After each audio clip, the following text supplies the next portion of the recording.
Hey everybody, this is Sean V. Bradley, president of Dealer Synergy and the creator of the Millionaire Car Salesman Group. And I've got a super awesome guest here. She's right out of the Millionaire Car Salesman Group. That's how I found her. Okay, Kathleen, say hello to everybody. Welcome to the Millionaire Car Salesman Podcast, the #1 resource for automotive sales professionals, managers, and owners to learn how to make money, accumulate wealth, and to all out ball out in the auto industry. And now your hosts, Sean V. Bradley and L.A. Williams. Hey everybody, it's great to be here. Awesome. All right, so let's just get into it, man. I got so many questions I want to ask you because of what you posted. So let's just start with, tell us about your background. How long have you been in the automotive industry for? Sure. So this is actually my 15th month in the automotive industry as a whole. I work for Ramsey Subaru, and I've been here the full time as a sales consultant. Okay, wow. Okay, awesome. So congratulations. You know what's interesting? My daughter, I think she's at like 13 months. So my daughter's just broke her 1-year mark too in the automotive industry. So you sound young. What before car sales? So I previously had a background in marketing, and I worked mostly in healthcare. So my experience is from working with small businesses and doctors on a community level. And I was able to take a lot of that information and resource and relationship building because it was on a small community level and transform that into my success here as well with car sales. Okay, that's awesome. All right. Well, no, I think that would have a huge impact, especially when we're told in car sales that car sales is like owning your own business. With your background in marketing and business development, it's got to definitely help you, give you a competitive edge. Would you think? Yeah, absolutely. I mean, if you can build that relationship and start with some of those smaller processes, it's really with the people. It's people first, always. I love it. All right. So tell me, how many cars do you average per month right now? So typically on average, I'm anywhere from 20 to 25, and that's a mix of both new and used units. All right, I'm going to say something to you, girl, and I mean this with respect. Holy shit. Because it's not like you're selling 25 cars, you know, and you're working at Toyota or BMW. You're selling Subarus. And I love Subarus. I have, like, one of my favorite closest clients owns a Subaru dealership in South Jersey, you know, which is, you know, RK Subaru. Those are my peeps.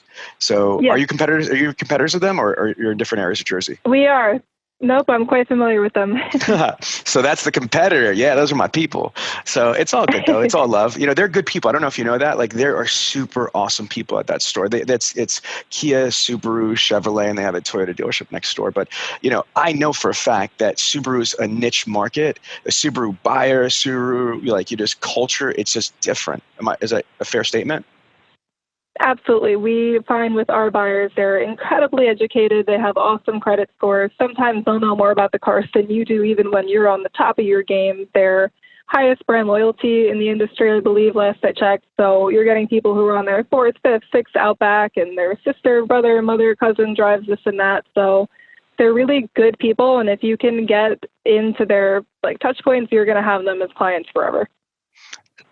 But I want to stress to the people listening to this podcast, it's that, first of all, let me give you some data. In 2020, there's roughly about 16,300 X amount of franchise car dealerships. Then there's also about another 40 to 50,000 used car lots, independent dealerships, buy here, pay here's. So whether it's the 16,000 and change number, or if you want to go to 60,000, there's a lot of dealerships out there. The average dealership has 10 salespeople, and the average salesperson sells less than 10 cars. So for you to sell 2.5 times what the average Toyota salesperson does, Honda salesperson, Ford, Chevy, to me is freaking impressive.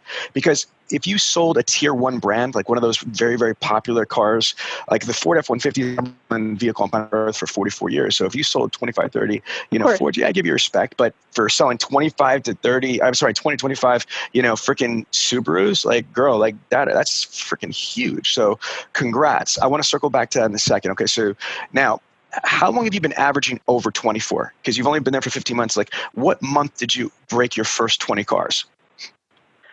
So with Subaru, it being a smaller brand as a whole, a lot of our cars are orders or incoming type of things. Very few of the deliveries that we do, I would say about 10% are on the spot deliveries. So November was my first technical month. It was a half month. December was my first full month. I was anywhere from 10 to 15. I hit my first month above 20 in February. Oh, wow. Okay. A lot of those were cars that were on order that I had worked on the month before and came in and were able to fully be delivered. All right. So you pretty much hit your units pretty fast then. I mean, like, that's pretty crazy. Correct. Okay. And follow, I'm saying there's people that are listening to this. This might seem foreign to you, but I'm sure there's people like this at your dealership that have been at the dealership for years and have never even broken 15 cars, right or wrong? Definitely. We have a very strong sales team, but certain people are definitely more motivated than others, and it's definitely an achievement regardless. So you should be very proud of yourself. I've traveled all over the United States and overseas working with automotive professionals for 21 years. And what you're doing is different, and it's rare, especially being, at a Subaru dealership. So congrats to you. All right. What was the most amount of cars you sold in any month? What's the most amount of cars total you ever sold in one month? That would be 34 cars in May. Holy crap. Okay, so you broke 30 before, so you sold 34 cars in May. Okay, what's the most amount of gross, if you don't mind me asking, that you've grossed in a month? In a month, I'm not sure. I know on a single car, it was $7,200. They bought a lot of back end as well, in addition to having a good front on it. We are a volume dealership by nature, so... Okay. Now, I know you've only been there for 15 months, but can you give us a range? Because this is the Millionaire Car Salesman Group. It's all about money. Are you breaking over six figures yet? I am. I was fortunate in 2019 for my first full year in the industry to reach 102 is what I came in at, including money from corporate as well. Okay, good. Let's talk about that. Because, so Subaru has spin checks, right? Or debit cards? Yes, they do. So they pay a flat amount per car that is on a tiered system. They do additional spins and spiffs on certain models depending on the month. And you also give me some examples. Eligible. Give me some examples. Sure. So every car you sell would get you $50. If you sell over, I believe it's 14 new cars, that gets bumped to 70. If you sell over 21 in a month, they bump you to 90 per car. In addition to that, there could be anywhere from 50 to 150 more per car, depending on if they're advertising, say, additional employee incentives on the Ascent. If you sell more, then you could be getting up to 300 from the factory on any given car, depending on the month, in addition to anything that the dealership provides. They're completely separate entities. Let's talk. I love this. Let's talk about this for a little bit, because when I talk to people, they're so pissed that they work for franchises that don't give spin checks or spend money anymore. And I say spin checks is back in the day. Yeah, but back in the day when I sold cars, like, they didn't have the debit cards or however they do it, which we'll get into how they do it in a second. Like, we had little checks that they cut. So for the folks that are like not as privileged, as Kathleen over here, and your manufacturer doesn't do spin checks or spin money, you're missing out, because it's really freaking cool to get paid by two different entities. So to get paid whatever you make, on salary, if you have, or if you're just straight draw or whatever, at the dealership, you get commissions, you get bonuses, you get spot, money, sometimes spiffs. But there's a whole other section of OEM money, the manufacturer money, and that's called, usually their spins, is what the industry standard is. So can you tell us what's the most amount of money you earned in 1 month from spin money, just from your spins or your manufacturer money? Sure. That would be, I believe it was that same May. And the problem with Subaru is they do cap you at 35 units. So if you sell 40 new cars, you're only going to get paid on 35 of them. So I capped out with that month and came in at about 5,800 total.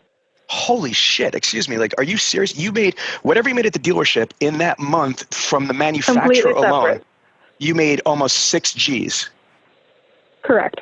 Yeah, there's going to be people pissed right now listening to this. Let it burn, people. Let it burn. You know what I mean? So I'm only kidding. No, that's If I known in his numbers space, I would have printed out a few of the things ahead of time to be more prepared with it. No, it's okay. It's okay. I'm sure that when this goes live in the group, like, there's going to be people asking you these questions. And because I think this, what we should do, keep touch. I think that what we'll do is, I'm inspired by this.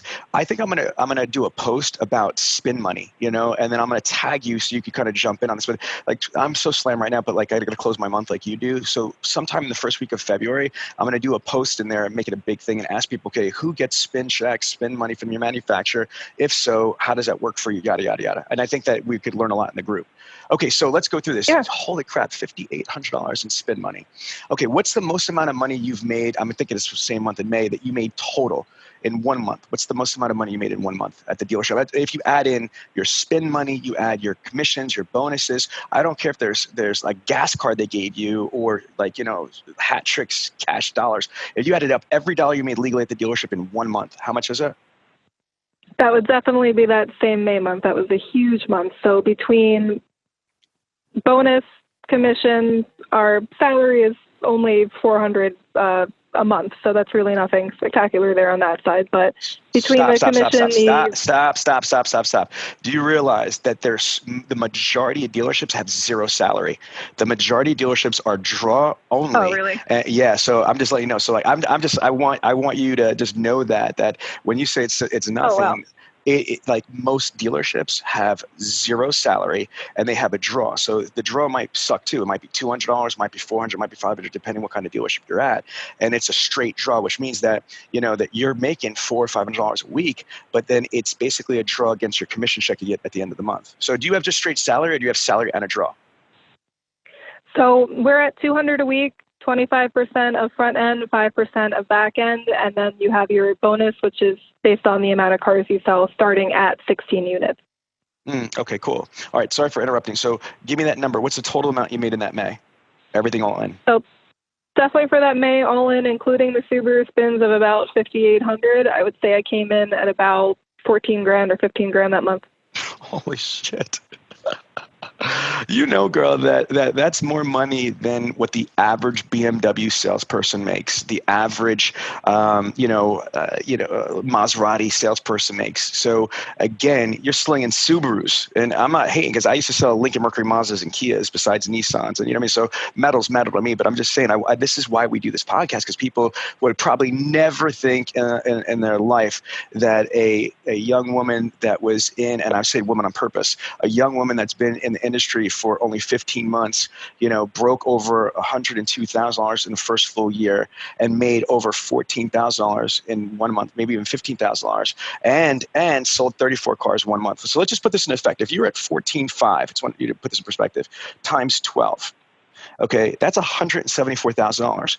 And the reason why I'm saying this Kathleen, is that if you were able to do that in 1 month, then it is theoretically, it's no longer just theoretically possible, it is reality possible because you've done it. You just got to figure out a way how to keep the pipeline going and being consistent. But the fact is, if you did it for 1 month, you could definitely do that shit every single month. I mean, so do you see the opportunity that you have in front of you? If you're able to accomplish what you have in a short time, in 15 months, what do you hope to aspire to get to? What are your goals in the next year? Like for 2020, for right now, this year, what would you like to close this year with? Absolutely. So I am setting a standard for myself that no month can be below 25. So I'm going high based off my goals, but as the longer I go on, the longer my pipeline has to develop and everything. And I am working strongly on building referral relationships and going into different community efforts, which I'm happy to expand upon if you'd like. But I've already seen in the last 3 months alone an uptick in referrals saying, oh, my uncle bought from you or this or that. So while I'm waiting for my lease cycle customers to come through, which are still about basically 2 years out, all things considered, maybe a touch sooner. In the meantime, I am hitting the referral network heavy, and I do have some additional sources there. Now that I've got the process down and I'm familiar with the product and everything like that, I have more opportunities to try to reach out and not just rely on things from the dealership, but really take more control in my own hands. I love it. Okay, so I got so many questions for you. Let's go into the big one, okay? You're a female. How do you feel being a female in the automotive industry? It wasn't a question, it was a statement. I know you're female.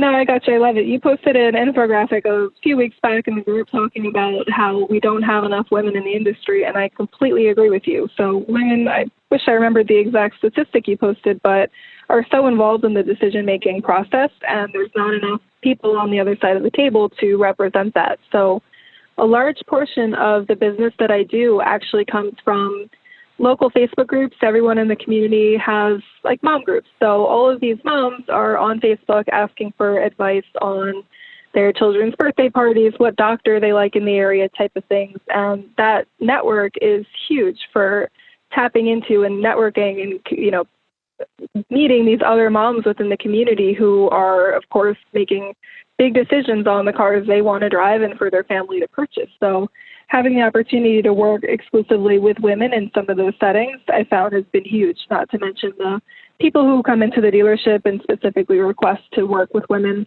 As you know, and we all know, car dealerships tend to have a little bit of a negative stigma that I know Ramsey Subaru is working incredibly hard to kind of break and change the face of what to expect when you walk into a dealership and how you're treated. And it's nice being available for people who might be more skittish and prefer to work with a female and kind of to give them a breath of fresh air in the industry. I love this. Okay, so let me give you the stat. This is, and you could, and what I would do is go to your probably your GSM or GM, we'll be able to do this from your OEM rep. Ask what Subaru corporate is, but I'm going to give you the national number but you should know what Subaru says for your franchise. But the national number is this, and it's powerful. Women have over 80% buying power. It's up to 83% buying power in the decision of a vehicle. And they also influence over 55% of all truck deals. And so that's such a huge thing.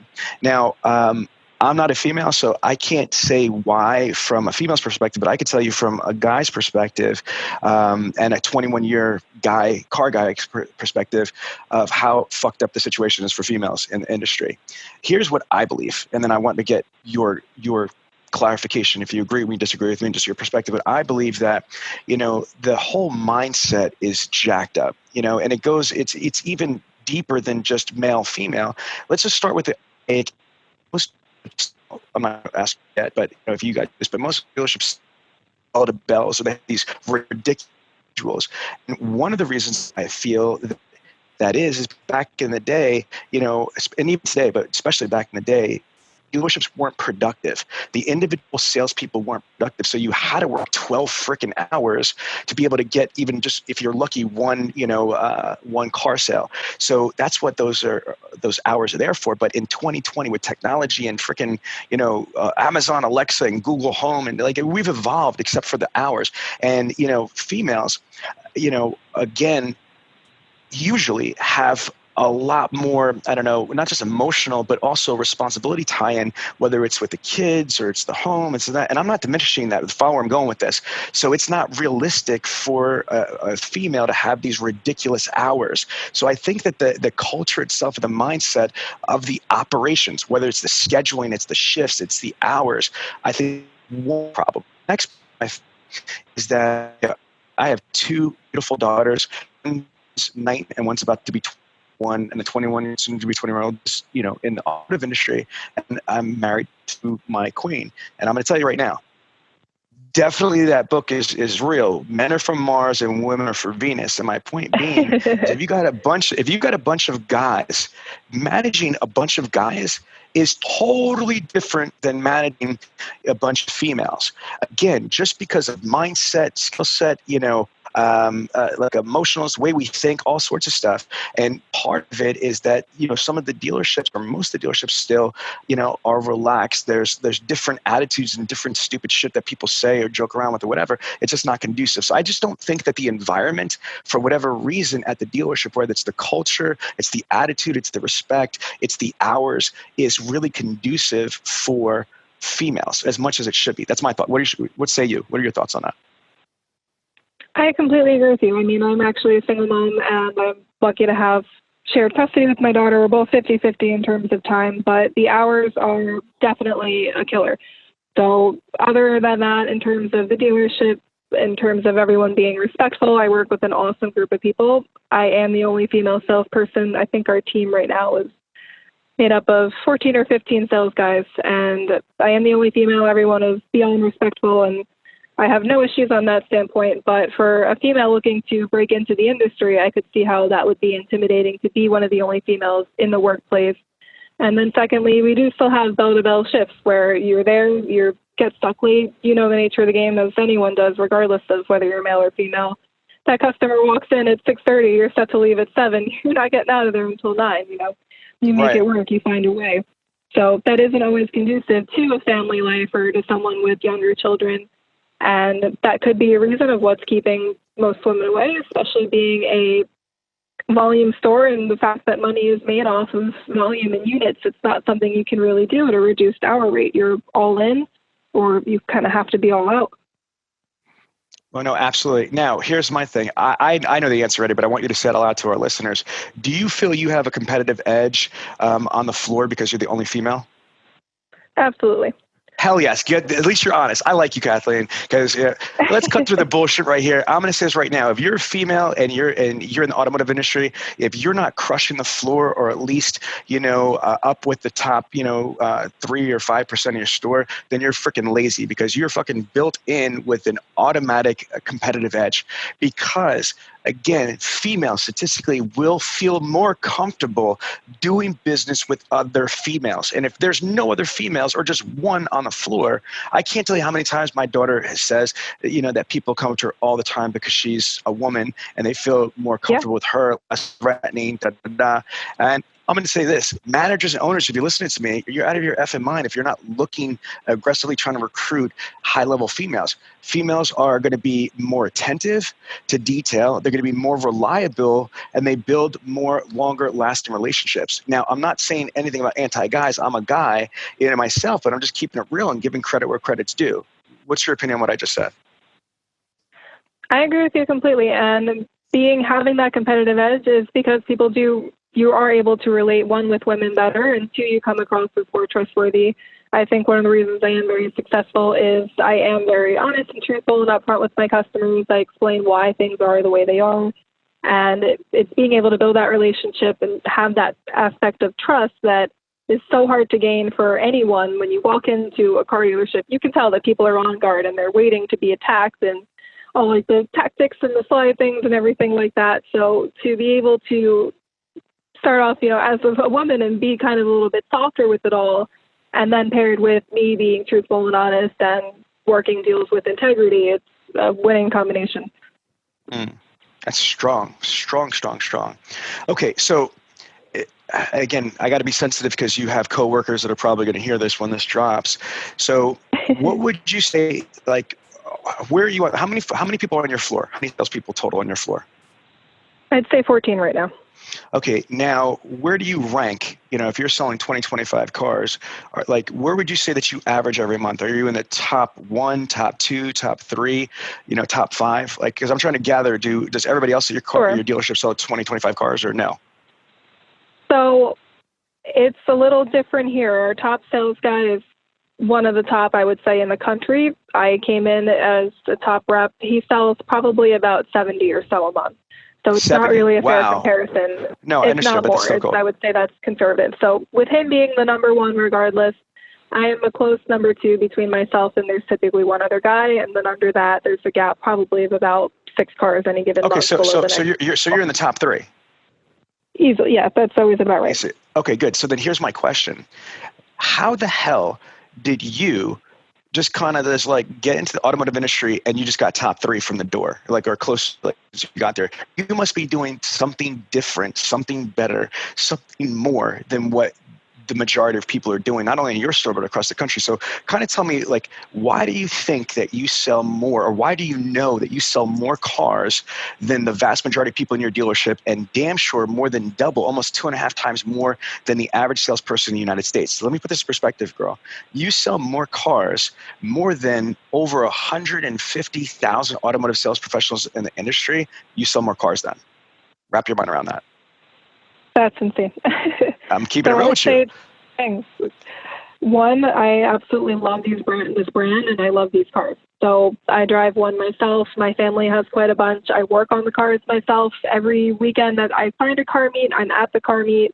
I drive down with the crew, and we do these big drives to, more regional type of car meets and everything like that. So I'm heavily invested in the brand as itself, as a hobby standpoint and on my own. And I believe that is, clear when I'm talking about these cars and features, and I'm getting people excited because I am genuinely excited and in love with the product that I sell. So I have the energy with that from standing behind the product and the brand. And I can I can geek out all day on the Subaru and stuff and talk your ear off on, different stats or what they're doing in Japan or this or that. And a lot of people who, with Subaru having such high loyalty rates and return customers, it's something that they like talking about and appreciate, and you can give a cool fact and statistic, then it just builds that relationship more. So One, the love for the brand and the car Wait a minute, itself, and stop. having No, wait. kind of that. Slow down. Let's stay with that for a while, because that this is powerful. The entire first season of the podcast, we really talk about that. This is when I train on as a trainer, representing my company deal Synergy, is that you've got to love what you sell. Okay, sales is transfer of energy.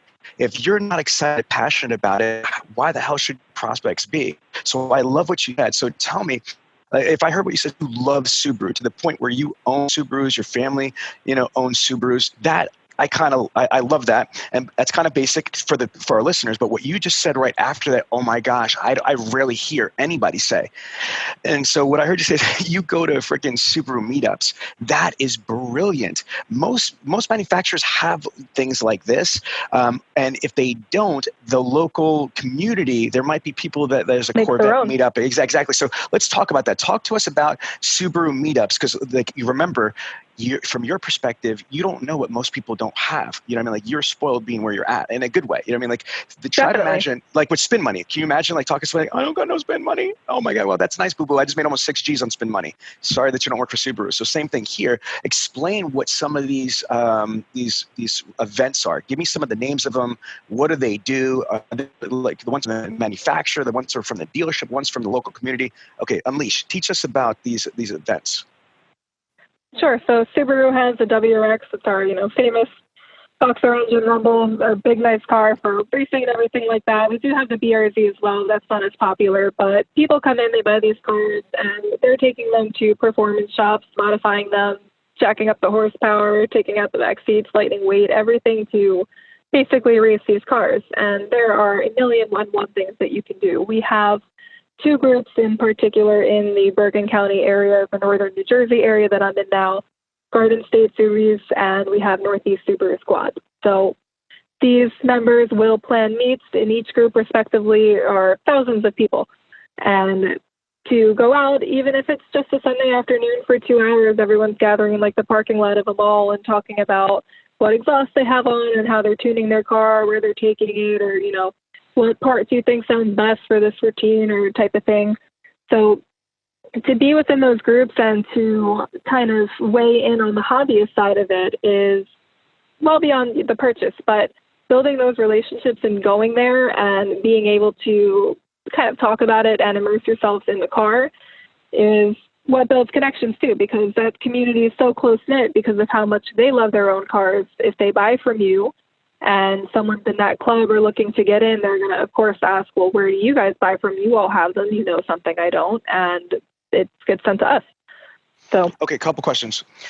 So the manufacturer ones, like that come from Subaru corporate, when you go to these events, do you bring business cards? Do you turn around and network with other people, or is it civilians that are there, customers, or is it just like a bunch of other salespeople? I'm assuming that it's the drivers, it's the owners of these cars, correct?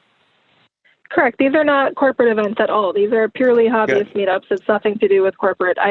I have business cards on me always. I think that's just a good sales thing to do. But I comment in the group so frequently. I'm active on the forums within Facebook and everything like that, that I'm kind of known there as well, in addition to being at the meet. I'm just kind of the same as everybody else there, interested just the same.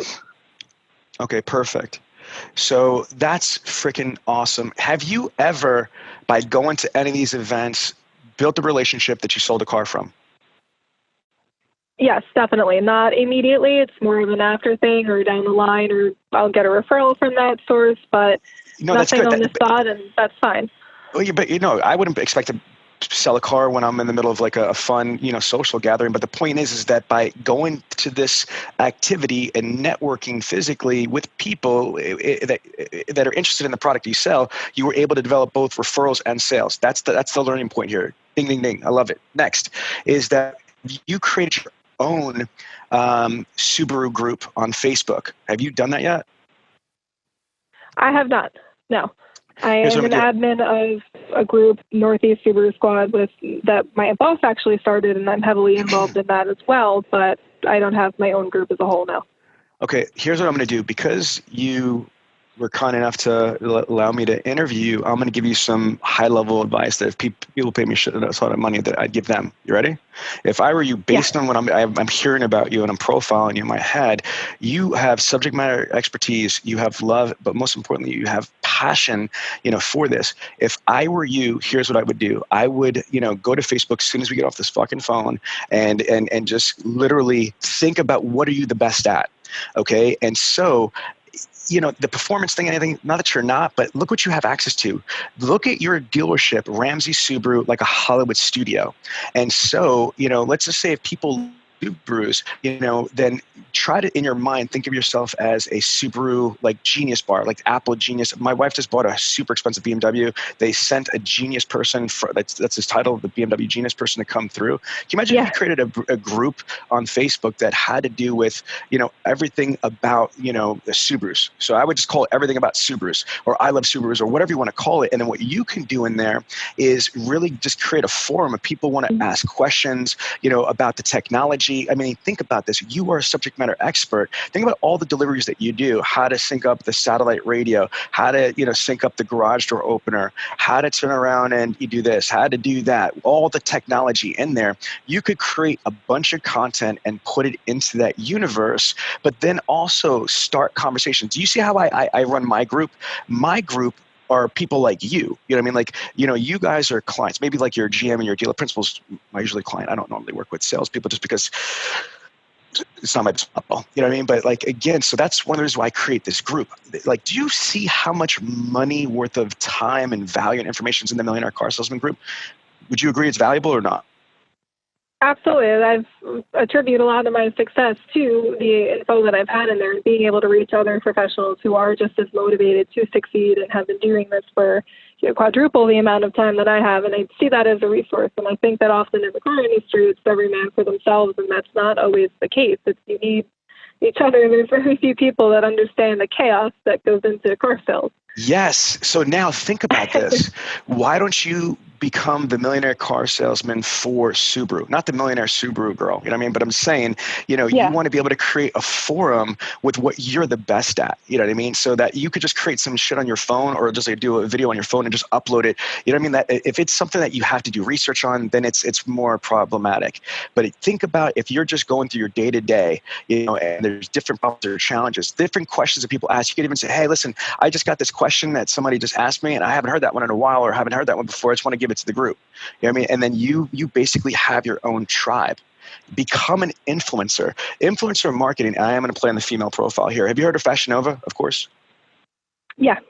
Okay, that company is amazing. They crushed Forever 21, BB, and all that other stuff because, they're just an online juggernaut, but they use nothing but influencer marketing.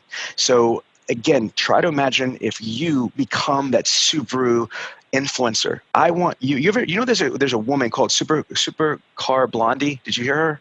You ever follow her on Instagram? No, I haven't. Oh my God, check this out. Open up your phone right now and go to Instagram. I'll follow you. I'll tell you what it is.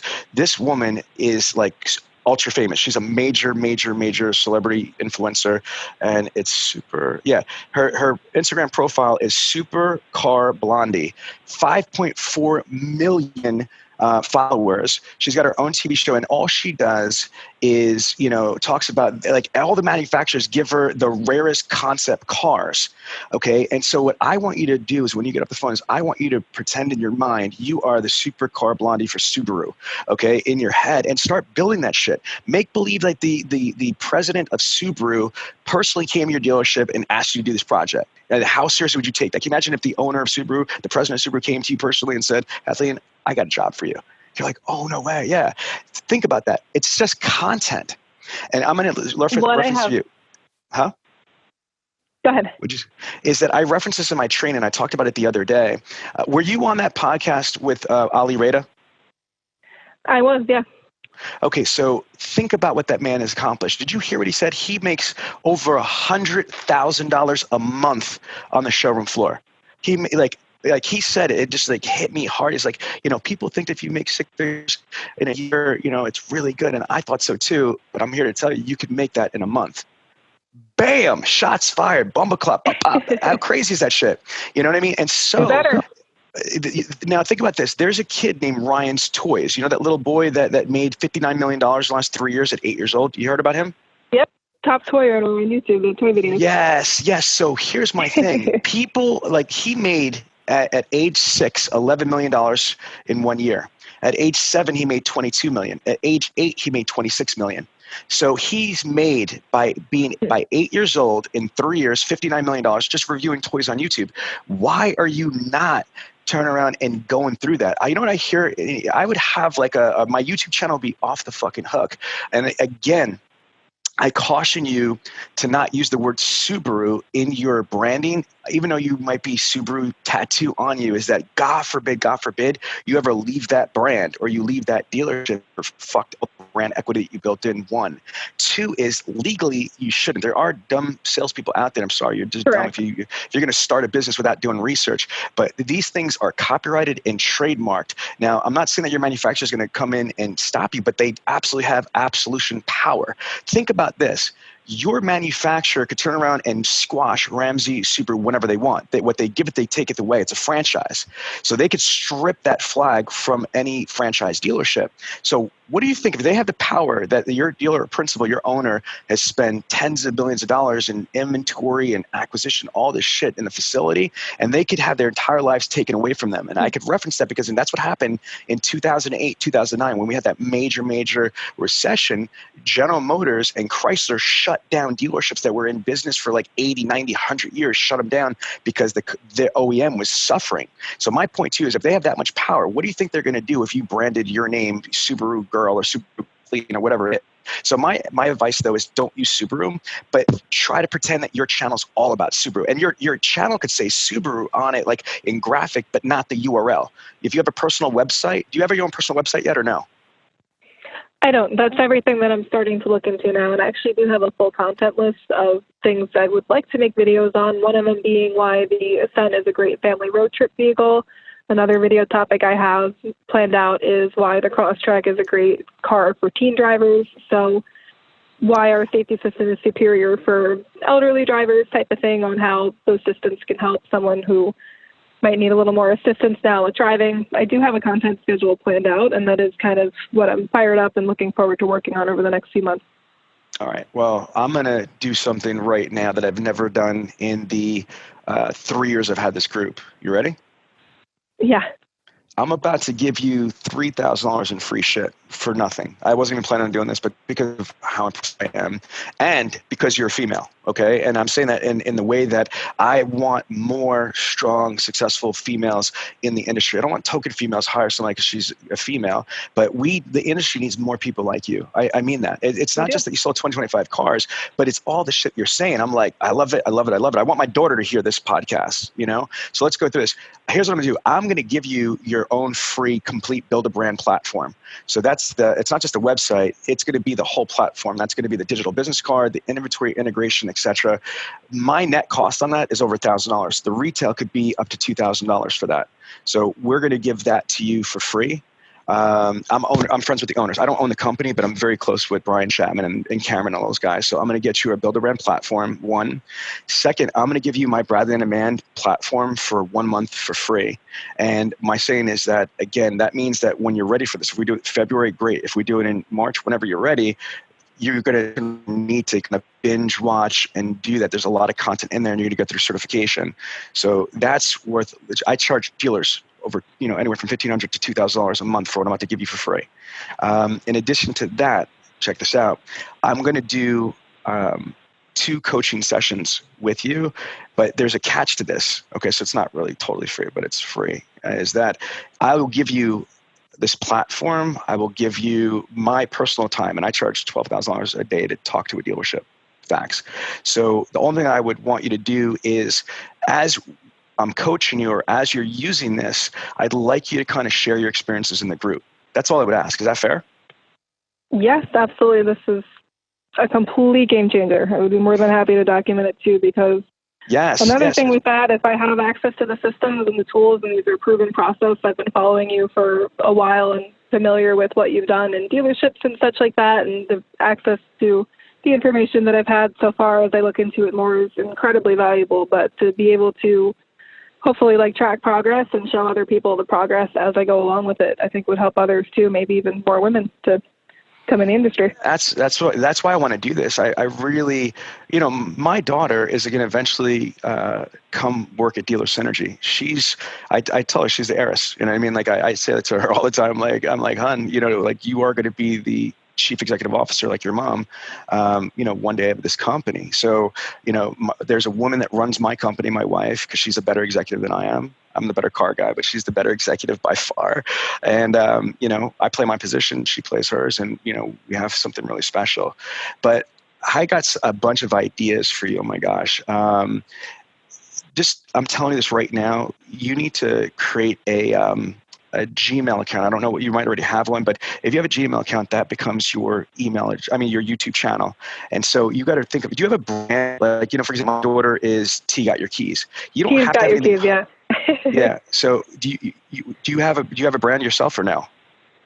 I haven't. That was the plan to start very, very soon, was now to get into this footing. Like I said, I've achieved a certain level of success and I'm ready to leverage, and I'm really motivated to start doing all of these things. Okay, so we're going to do this not on this podcast right here, but when we schedule this in post, one of the first things that we're going to do is I'm going to walk you through the exercise of, brand identity, okay, like how we did with my daughter and stuff like that.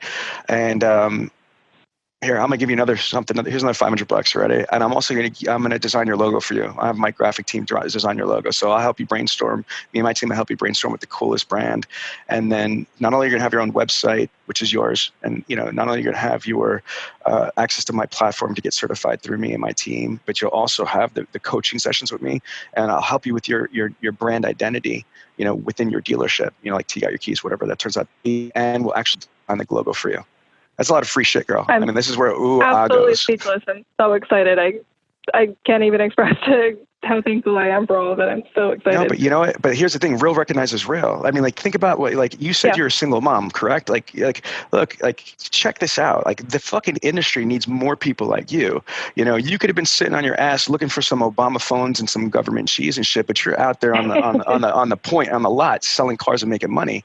And you're not just selling cars, slinging metal. You're fucking making a difference. You're doing it better than the vast majority of the United States. And then when I find out that you're a car girl, like a real car girl, okay, much respect, my people. You know what I mean? And then you like going to these events, you work on cars. Shit, I don't even work on cars. I suck at mechanics. So you got my respect all day long. And so my whole philosophy is you help people because you can and because you should.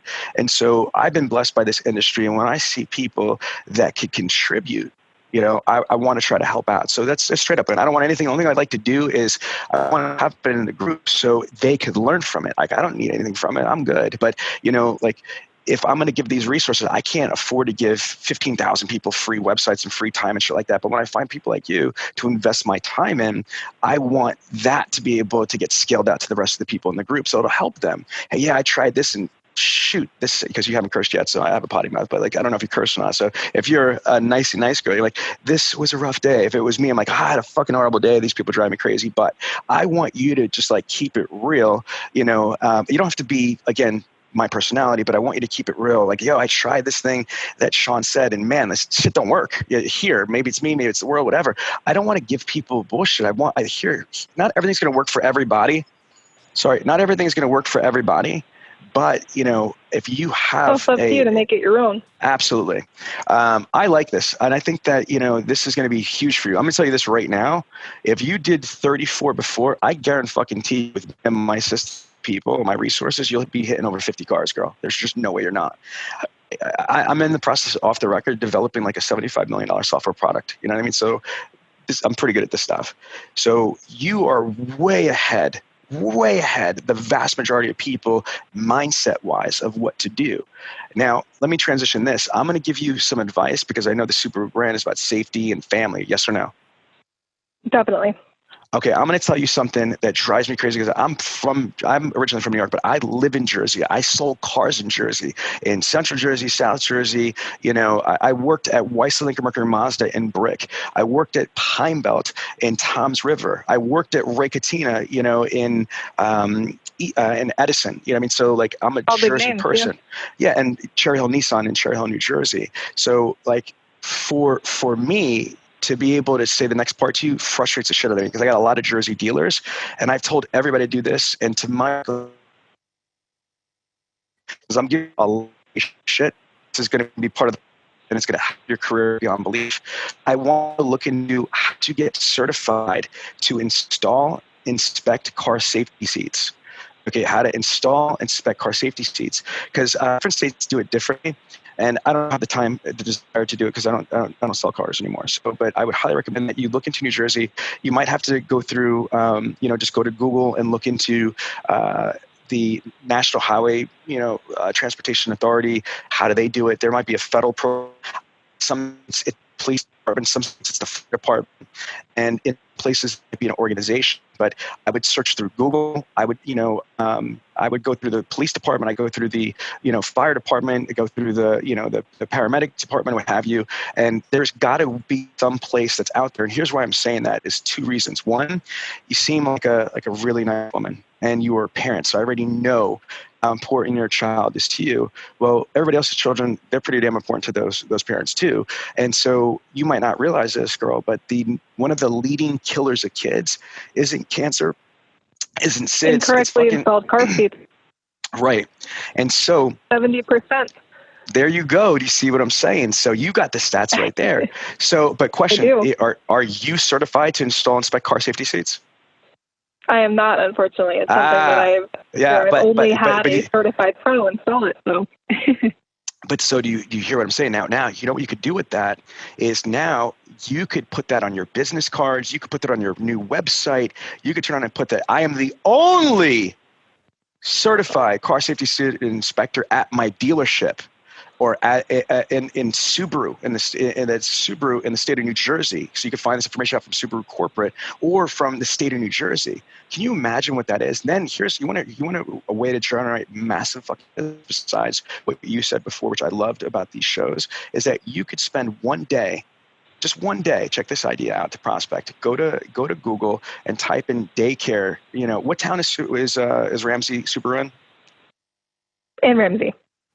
Okay, so what are the other towns close to that, close to you guys? So there's Mawa, Franklin Lakes. We are not even a mile from the New York border, so we have Rockland County here as well. Okay, so perfect. So I know we have quite a few. Okay, good. So follow me. So if you I would start with the town in Ramsey because I'm sure there's a ton there. Do you realize if you go through Ramsey and then just start putting the circle out on Google Maps and you just put daycare center? Now think about if you get the list of daycare centers. Now you could go to LinkedIn or you could go to Google and you might find the About Us page. But between Google and LinkedIn, you could not only create a prospect list of every single daycare center within the next 30-minute circumference of your store. Then you could somehow ascertain either through Google, from the center's web, or which is probably the best place to get to, either the owners of the care or the directors or whoever. And you could turn around and create a video through BombBomb or through Build a Brand now, through Build a Brand, right? And what you're going to be able to do, check this out, is do video emails or text messages or call them. But let's say here's my pitch if I were you. If I call you up and like, hey, can I speak to Kathleen, please? Yeah, speaking. Hey, Kathleen. My name is Sean Bradley. I am one of the senior sales specialists here at AC Subaru. And I was talking to my owner, and I had an idea, is that I'm a parent, I'm a single parent, what have you, that I wanted to reach out to the local daycares, and for free, I wanted to offer to do a car seat inspection. I'm only certified seat inspector for Subaru or the state of New Jersey or Ramsey, whatever it is, I think, And again, this is how it would work, is that we'd schedule a time that, let's say on Wednesday from 2 to 4, from whatever time you guys feel that the parents, have time, I'd come over with, some car safety seat or have you, and do two things. First and foremost, we could set up a line, almost like a DOI check thing. It'll be like, let's turn on and set this up. So you just make sure that each and every one of the car seats are installed the correct way. Here's why. And by the way, I'm freestyling. I'm not like, this is too long of a script. I'm just kind of like explaining what I'm doing, Kathleen. So the whole is do these three things there.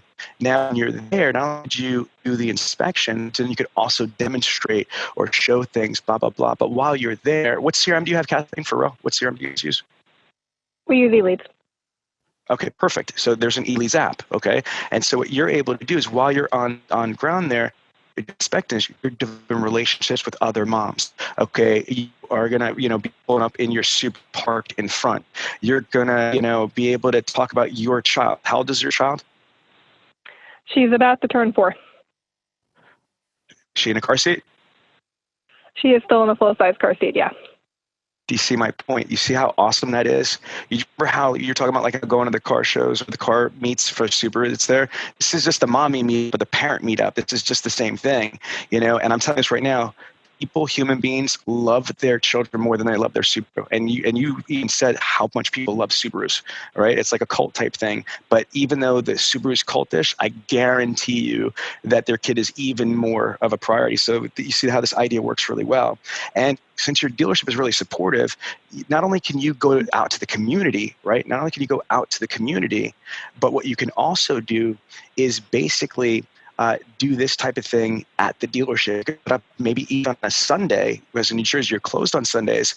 So you're allowed to do events at your dealership that are just not sales related. Do you see what I'm saying? So how cool would that be if it was after hours or on a slow day or something, or if it was on a Sunday? You basically did, like, you could advertise radio, TV, print, on the internet. You could do a Facebook event.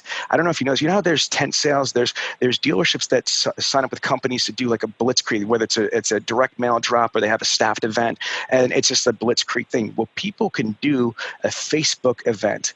So you could actually create a Facebook event, and it's gonna be physically at the dealership, and it could be, we're going to do a car safety seat inspection. So I got a million ideas from you, but if I'm going to do this for you, the one thing that I would like to do, because I could use you as an example, and this will help me teach other people what's right, is just to get car safety seats certified. Fair enough? I can promise you I will do that for you. All right, good. For us, not just me, but for us. Okay, good. All right, man, yeah. This is pretty freaking great. Now, let's go through some stuff here, because we've been on this for a while, and I know you got to sell cars at the end of the month, but I'm just really intrigued with this. Couple things. What would you say, in your opinion, because you're very successful, what are the pitfalls that most have in a dealership? Even the people that you store, no names, but like, what are bad habits you want to advise everybody that's listening not to do? Bad habits not to do. Think on that for a moment. I would say, one, to get comfortable. You never want to be comfortable. You need to be always gunning. I mean, for me, I act like every month I'm not going to be able to make my rent payment. My rent is $1,400 a month. There's never been a month where I have come even slightly close to not being able to make rent. But for me, it's always a bit of a reactive thing. It's that every sale counts just as much as the last. You don't hit a bonus tier and get comfortable because, hey, I sold a used car that made me $2,000. Like, I'm good now. I can chill for the rest of the day type of thing. So, one, you never want to get comfortable. And two, advice that I've gotten from the group is stay green. I mean, you want to stay and kind of be as authentic as possible with the numbers. For me, I find that sometimes helping, like in terms of growth, not knowing where I am in the deal, how deep I am, helps me seem more authentic in conveying that this is the best price that I can do and the best deal. So to not concern yourself with the small details on deals, to focus on closing in general, and then two, to treat every deal as if it's the only one you have for the month. Strong. What do you think about just like negativity? You know what I mean? As far as do you feel that people are busy from the second they walk in to the second they leave? Or is it like, there's a lot of dead time, especially if you're working 12-hour shifts? To me, if you work a 12-hour shift, how the hell could you not sell a car that day?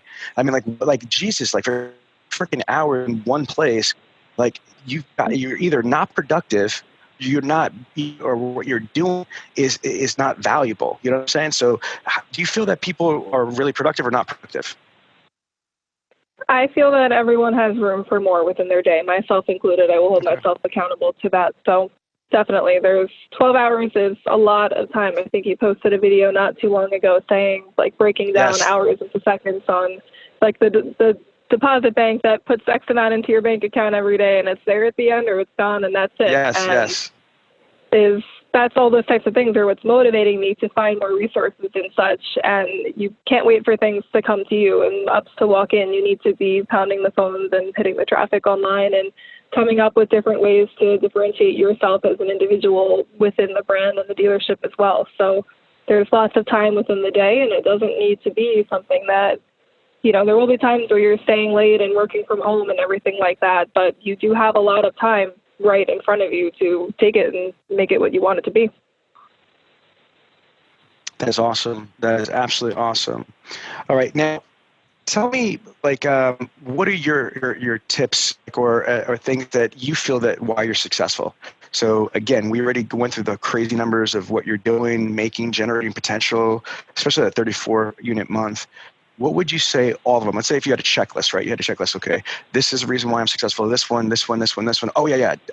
You got to do this. This is what is going to be really successful. Give us all the list of all the things or reasons why you're successful. In terms of like tangible tasks or like traits or best practices? Both.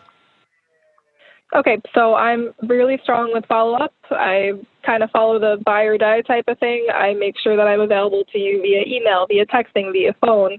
I frequently close deals on Facebook Messenger where they're completely outside of like the traditional platform or norm, where the first time I'm meeting them and seeing them is when they're coming to pick up the car they ordered weeks ago type of thing. So making yourself available on every platform for communication, because people buy cars in their own way on their own time, and you are more privy to their schedule than your own. So one, be accessible as much as you can on different places. It's going to make your life easier versus being tied to a phone or working deals in person. We're all busy, and that's kind of a little old school in a sense, in my opinion. It's a lot of things can be done via email and phone, and there's a way to do it where you're not, putting yourself at risk against a competitor type of thing with numbers out in the open like that. But one, being able to have that as well. And then two is I go the extra mile on test drives. I demonstrate certain features. I will do something very similar to a full product delivery when they're here with the car, actually test driving. So I'll hit on like their hot button topics. If they're a family, I'll talk about some of the safety things and things in the back. If they're very tech centered, I'll tailor it to that. But it's not having a one size fits all sales pitch. It's kind of consistently changing it on the fly. So that's another thing that I would say I do quite frequently, is try to learn about the customer that I'm going to be meeting with and focusing the test drive and demo on certain features because of that. So how often are you doing off-site presentations and things like that? Not as frequently. What I will do is, and very similar to making myself available on different platforms, is if I have customers who live local, I'll go to them and at least bring the car to them and pick them up and have them drive it back to the dealership. We're very close to a train station. I'll tell people from New York City, hey, take the train up. I'll come get you at the train station, and we'll start from there. So it's just going out of your way to try to accommodate as much as possible, so you give them one less objection for why they shouldn't can't buy from you or can't buy a car in general. You're eliminating every single possible objection they have. Oof. Okay. What about technology? What we heard you say e-leads. How important is the CRM and utilizing the CRM thoroughly for you is?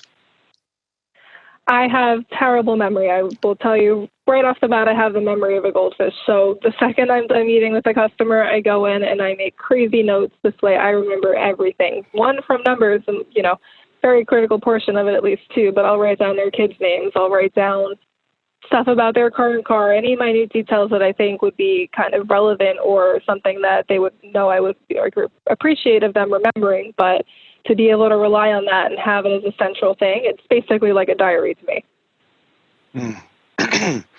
Okay, strong. What about apps? Is there anything, being a floor sales consultant, are there any things that make you easier? Do you use like Amazon Alexa or there technology things that you give us that people that are listening could utilize? Sure. So I use Google Calendar. Google has a task and reminder system as well. So everything for both my personal and work life is central through one email account that reminds me of appointments. And I set to-do lists up every day. For me, I'm a big fan of to-do lists. I like to be able to tangibly see myself making progress on a list of things to do. So I'll write down everything on there. I have a weekly one. And then for more of my daily, the system does a pretty good job about creating tasks for follow-up, but there's always a few different things going on from that aspect, but mostly it is through to-do lists and calendar reminders that I use through Google. Okay. What about for like social media and posting? Are you using any apps like Hootsuite or anything like that, or are you just using them normally? And other follow-up question to that is for your content. I find that females also like have way better pictures and they spend way more time like, angling shots, other stuff. So do you have any type of software for imaging, editing, or for videos or anything? So everything that I do, I generally do pretty much unedited, believe it or not. I do send videos to clients. I'll take them on my phone and kind of go through some of the software. But for posting, it is all organic. I do have a small Subaru Instagram it's mostly just kind of fan pictures, cool picture of a car, headlights type of thing, parts inside. It's not anything salesy at all. I've kept that branding off of it. But generally speaking, I am pretty raw with everything. Okay, no, that's cool. Again, what I'm trying to do is figure out what anything that you're doing that we could give people, because there's people that are starving right now that have kids, you know what I mean, as well, but they're just not making any money and they just don't know what to do. And so if there's anything that you have that makes your life easier, is there anything that you are doing, processes? Hell, what do you have for breakfast? No, I'm not kidding. You know what I mean? Like just any ideas that we could give people that might help them out. Any, trade craft, any tips that you've learned on how to deal with certain situations? Sure. So I would say make the first half hour of your day about setting your intentions for the week. So Monday morning, I kind of set my intentions for the week. I have a hot list that I keep physically written down as well on customers that I know are close to closing, but maybe need some tweaking on a mile or color type of thing. And I'll keep my hot list front and center so I can see that. That is always like a paper written list. But for me, as long as you're organized, you can handle a lot more than you think you can. A lot of times, if you think that you're stressed out or disorganized, it's simply because you don't have a game plan. So being able to use tools, reminders, and calendar system and then keep a physical list would help with setting your organization up to create a successful routine for yourself. And I would recommend sticking with a routine for about 2 weeks to see if nothing works right away. So you need to give it time. So being able to set a strong follow-up routine that becomes a second nature for you will help you close more by default because you're staying in contact. You're using the reminders that you can possibly be expected to remember on your own simply because we're human. Right. Okay. Now, you mentioned earlier about these meets and stuff like that. Other than that, if somebody wanted to say, in your opinion, how can a sales rep generate more referrals? Not repeat customers, like again, in your prior customers, we'll handle that on a different podcast. But for you, I want your advice on where can people get referrals from? Go. One, it's not just the groups of like car meets for stuff. As I mentioned kind of earlier, there are mom groups everywhere. You don't necessarily need to be a female to enter them. If you are a parent, you would have a more competitive edge there. Take your town or your county name and search for a Bergen County mom group or Bergen County Parents Connect. Look for those resources, those groups. They also have, if you go to meetup.com, there's a lot of groups showing about different community meetings. You can link in with what I do a lot of work with too is one of my churches around here is something that my grandma is heavily involved with is kind of being present around those areas. So breaking in one to the Facebook group in your community, there are people who, if you skim through and look, they're trusting the community for help with anything from moving to jobs to finding doctors for their kids and everything like that. So if you are able to become a part of those groups and be an influencer within the community for not only just car stuff, go in there and like recommend your favorite coffee place and be like, you love lattes, you're going to love the place down the street on the corner type of thing. Become a part of that. And the more that you are a part of those groups, the more that when you come in and you're saying, hey, I've noticed your lease is up. You mentioned like looking for a good third row option that's going to fit all 3 of your kids' car seats in it comfortably type of thing. I work at Ramsey Subaru. Why don't you come down? You can bring the car seats. We'll show you, your room, your options and everything like that. So building yourself within parental groups has been a big help for me in addition to the group of, I would say, enthusiasts who aren't parents necessarily, but look at the demographics within your brand think about who you sell the most cars to. Is it families? Is it working professionals? Or are you like, at a brand with Ford where you're doing more commercial type things? If you're at a company like Ford that's selling a lot of F-150s type of thing, what about the local plumbing association? I worked previously for a marketing company that did like door-to-door sales, and I would set up a table at plumbing supplies because these plumbers would be in and out working stuff for their business. Go to places like that where you might find people gathering together. Unions, associations like that is another good tap. For brands or people selling brands that have kind of a commercial presence, like bigger trucks and such like that, plumbing associations, plumbing supplies, for example, if you're trying to reach more people who are driving work trucks like that, get in touch with the union. They have monthly meetings. Try to go speak at the meetings. Be like, hey, I just wanted to take a moment to introduce myself. And look into associations like that as well, because each community or county is going to have their own smaller subdivision where you can get in contact with the board members of that. And we'll put you in touch of every plumber within the union paying dues type of thing that you could potentially sell a truck to at that point. Fire. It's a strong sell. Last question is this. If I said to you, look, I'm in the market to buy a car, but Kathleen, listen to me, I'm not sure if I want to buy from you, but so why should I buy a car from you? Here's the tip for you giving me this answer is what I'm looking for is this. I could buy a car anywhere. I could buy a Subaru anywhere. Hell, I can even buy from anybody in your dealership because there's 13 other people that sell Subarus. Why should I buy from you? Okay, so if I ask you that, Kathleen, why should I buy a car from you? Why should I give you my business? Sure. So similar to you, I'm a kind of a educated consumer. I like to do my research. You've come here, you're clearly well educated in the cars, you've done your research. You're not, some dummy walking in off the street with no knowledge. I actually drive past 2 other Subaru dealerships to get to this dealership. So my commute could be a fourth of the time if I wanted it to be. But like you, I did my research. I picked my dealership accordingly. And then in terms of why you should buy from myself is I am putting your best needs first. So taking the time to learn about what's most important to you in a car. I could get you a great price, but the price wears off, the car does not. So when you get into the car and it doesn't have everything you're looking for, you're going to have a sour taste of the brand and the car in your mouth, and that's not what I want at all, especially associated with me as a person and a sales rep. I want you to be in love with every single part of the process, and I can guarantee you that the level of care that I put into my sales is going to have you love every single part, not just about the price. It's not about the car. It's about making sure that you have a total solution to every part of your buying experience. Strong. That's why I love the group.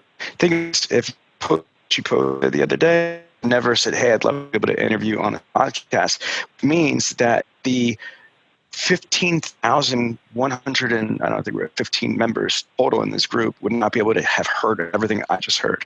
You know what I'm saying? And then this podcast is not just in the group, it's on SoundCloud, Spotify, all that stuff.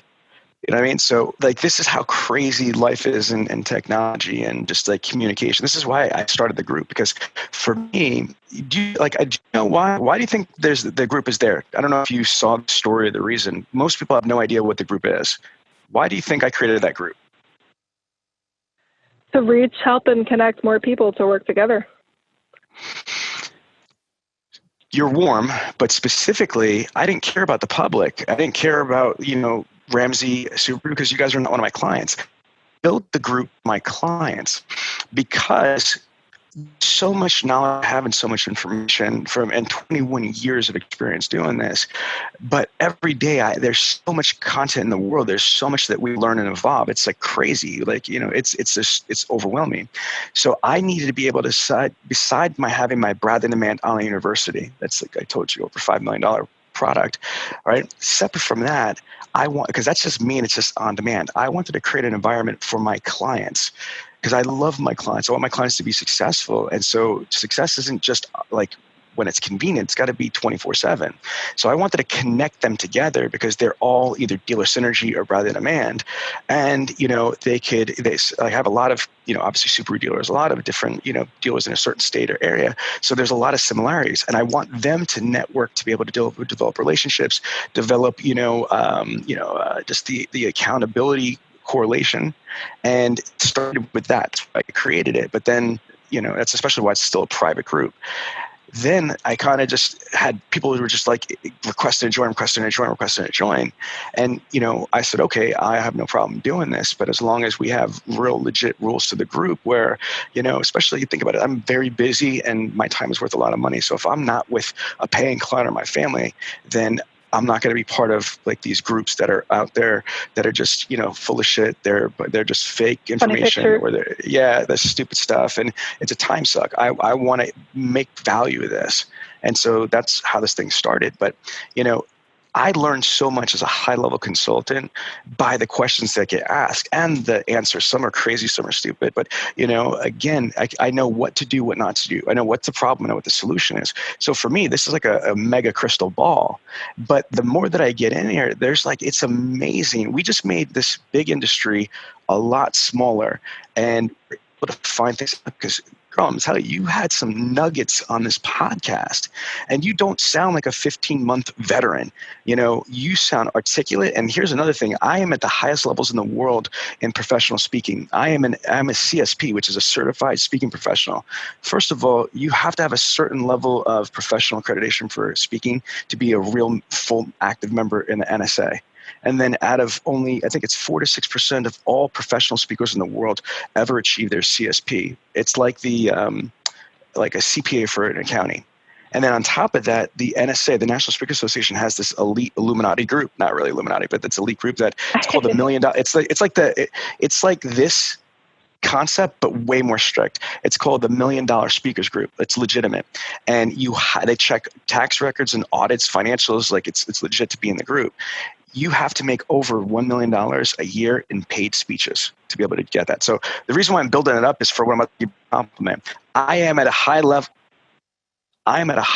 in communication and speaking, even though I have a potty mouth, I choose to have a potty mouth, is that I'm telling you this whole conversation, first of all, was completely unrehearsed.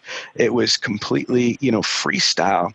Your confidence, your clarity, your articulation, it was just way more than a 15-month veteran in the automotive industry. But that's why the background that you said you had before automotive definitely is awesome. But a lot of it is your just personality and stuff. So yeah, my whole point is that if I didn't randomly just say, oh, I just saw that. Do you think I read every one of those posts in there? I can't keep up. So just by whatever random shot, I just saw your post and then, the comment. And then I was like, I just randomly, you know what I mean? Like, hey, let's do that.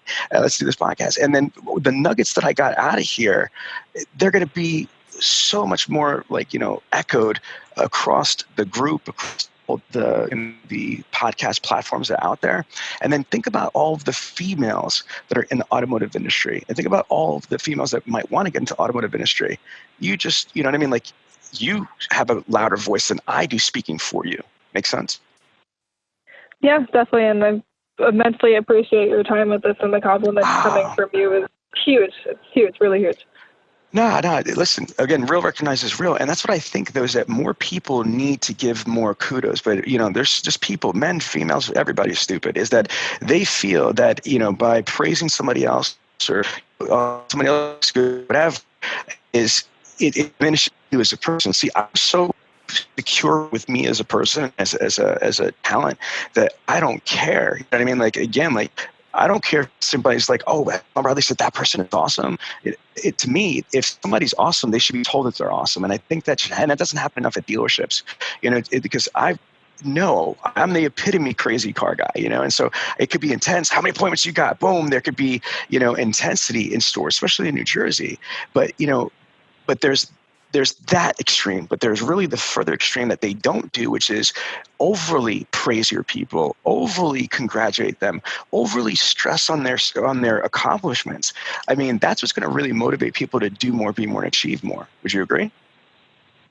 Absolutely. And I mentioned earlier is that we're in the trenches with this together. Car sales is unlike anything I have ever done. And you couldn't even begin to, if your wife is in the industry, but to go home and try to explain half the crap that happens here to a spouse, they would never understand. So having this group of people to be able to rely on and converse with and share tips without all the other stuff leading up to it, to just be able to come into the group and be like, I cannot get people to convert on a lease with this or that and just get very specific advice on a situation has been immense to my success, which is why I posted in the first place when I got the standings as kind of like a thank you, because there have been times where I've come to the group frustrated looking for help and have gotten great help.